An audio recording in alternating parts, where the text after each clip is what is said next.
Hi friends, எல்லாருக்கும் வணக்கம். இப்போ நம்ம வந்து ஒரு பூண்டும் கருவேப்பிலையும் வச்சு ஒரு குழம்பு சூப்பராக செய்ய போகிறோம். உடம்புக்கு நல்லா ஹெல்த்தியாக இருக்கும். அது எப்படின்னு பார்க்கலாம். அதுக்கு வந்து சின்ன வெங்காயம் ஒரு 150 கிராம் பொடியாக எடுத்து வச்சுக்கலாம். தக்காளி ஒரு 4 தக்காளி பெருசாக, கருவேப்பிலை கொஞ்சம், பூண்டு உரிச்சி வச்சுருக்கிறோம். பூண்டு ஒரு 100 கிராம் இருக்கும். அப்புறம் புளி ஒரு 50 கிராம் கரைச்சி வச்சுருக்கு, புளியை கரைச்சி வச்சுருக்குது. அப்புறம் தேங்காயும் கருவேப்பிலை ஒரு கைப்பிடி போட்டு நல்லா எண்ணெயில் வறுத்து அரைச்சி வச்சுருக்குது. ஒரு கைப்பிடி அளவு கருவேப்பிலை போட்டு தேங்காய் ஒரு அரை மூடியில் பாதி போட்டு எண்ணெயில் போட்டு நல்லா வறுத்து அரைச்சி வச்சுருக்குது. இப்போ வந்து எண்ணெய் ஊற்றிக்கலாம், நல்லெண்ணெய்.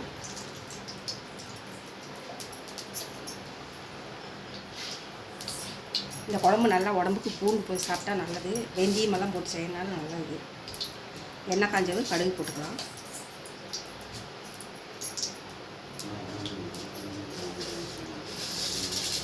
கொஞ்சமாக வெந்தயம் போட்டுக்கலாம்.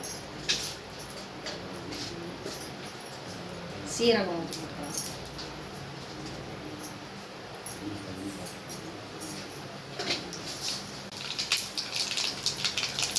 இப்போ வந்து பூண்டு 100 கிராம் முறிச்சு வச்ச பூண்டு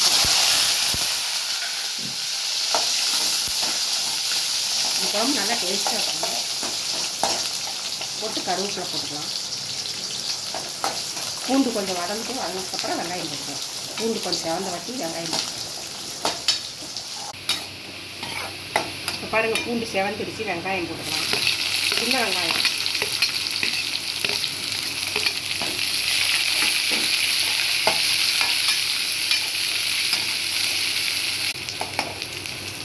இப்போ வெங்காயமும் பூண்டு வதங்கிடுச்சு, நல்லா வதங்கிடுச்சு. இப்போ வந்து தக்காளி, பெரிய தக்காளியே ஒரு 4 பழம் 5 பழம் வதக்கி வச்சுருக்கோம்.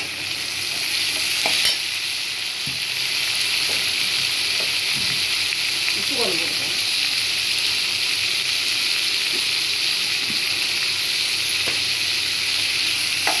இந்த குழம்பு செம்மையாக டேஸ்ட்டாக இருக்கும். நல்லா சுட சுட சாப்பாட்டில் போட்டு தண்ணி சாப்பிட்டீங்கன்னா இன்னும் சாப்பாடு போடுங்க, கேட்டு வாங்கி சாப்பிடுங்க. உடம்புக்கு நல்லது பூண்டு. பாருங்க, வதங்கி தக்காளி வெங்காயம் பூண்டெல்லாம் கொஞ்சம் மதித்து வச்சுருக்கோம். மிளகாத்தூள் போட்டுக்கலாம்.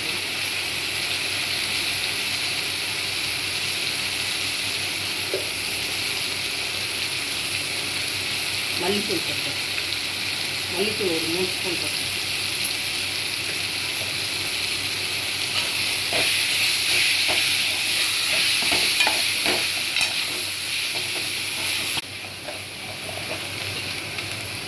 இப்போ புளி ஊற்றிக்கலாம். ஒரு 50 கிராம் புளி.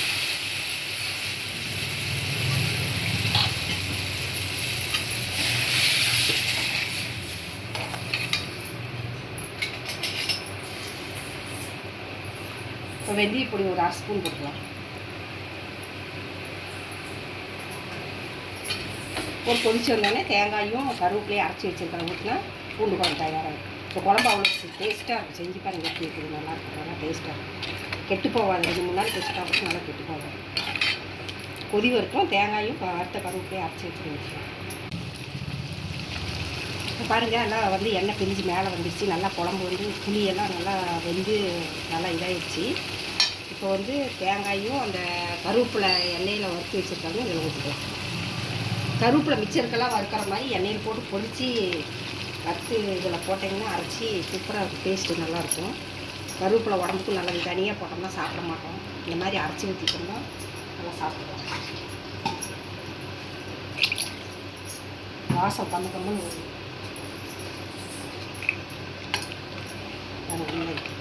கருவேப்பிலையை அரைச்சி ஊற்றிட்டிங்கன்னா நல்லாயிருக்கும். பெருங்காயத்தூள் கொஞ்சம் போட்டுக்கலாம்.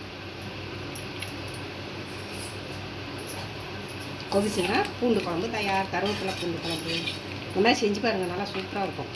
அப்புறம் மறுபடியும் வீட்டிலலாம் இதே குழம்பு தான் கேட்பாங்க. பூண்டு குழம்பு வச்சுக்கோங்க, பூண்டு குழம்பு வச்சுக்கோங்க. கொதிக்கிட்டோம். ஒரு 3-4 நிமிஷம் கொதிச்சுட்டுன்னா குழம்பு ரெடி ஆகும். பாருங்கள், சூப்பராக குழம்பு கொதிச்சு வந்துடுச்சு. அவ்வளோதான், அடுப்பு ஆஃப் பண்ணிடலாம். நல்லா கொதிச்சு எண்ணெய் மேலே வந்துடுச்சு. ஆஃப் பண்ணிடலாம் அடுப்பை. சூப்பராக இருக்கும். கொத்தமல்லி தழை போட்டுக்கலாம்.